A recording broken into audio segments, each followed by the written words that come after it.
गणपती बाप्पा आले, 10 दिवस राहिले.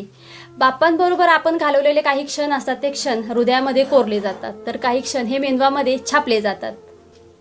असंच काहीतरी दृश्य लालबागच्या राजाच्या तिथं घडलेलं आहे.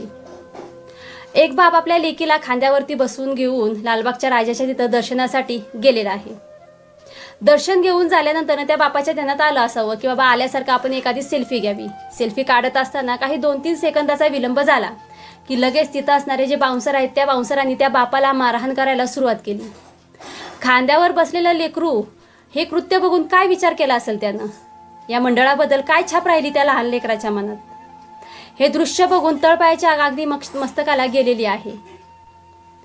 या मंडळानं लालबागच्या राजाच्या यंदा अन्नछत्र बंद ठेवलं, कारण मराठी येतील आणि त्या अन्नछत्राचा लाभ घेतील. तुम्ही